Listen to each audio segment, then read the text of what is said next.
भोजपुरिया मिर्ची।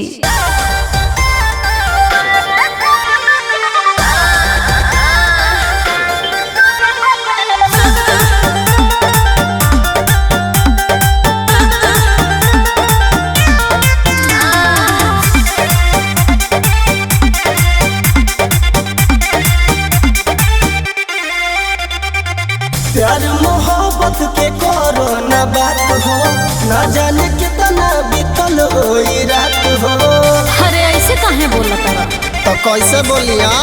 प्यार मोहब्बत के करो न बात हो, न जाने कितना बीतल होई रात हो।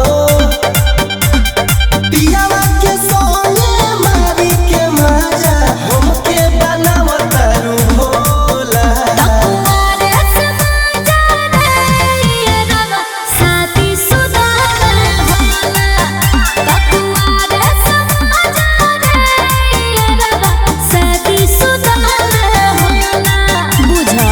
नहीं बुझना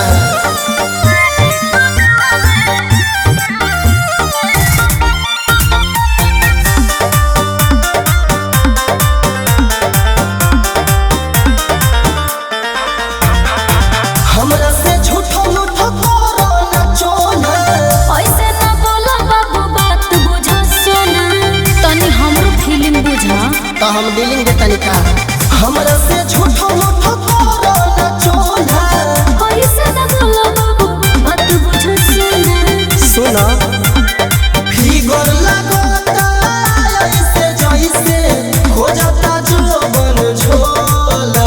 तकुआरे समाजा रे रवा साथी सुदामा होला। तकुआरे समाजा रे रवा साथी सुदामा होला।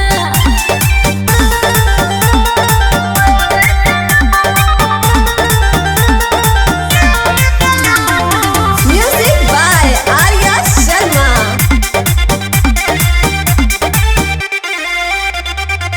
सागर से काहे करेलू बहाना।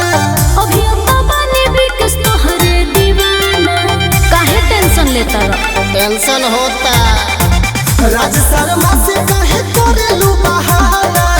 अभी तो बने मुकेश तोहरे दीवाना। केतना घर भंगल बारू नैहर में तू हो हिलावा तो रहलू रानी हो पूरा टोला। तकुआरे समाजा रे रवा साथी सुदामा होला। तकुआरे समाजा रे रवा साथी सुदामा होला। यकीन कर। चेक करके बताएम।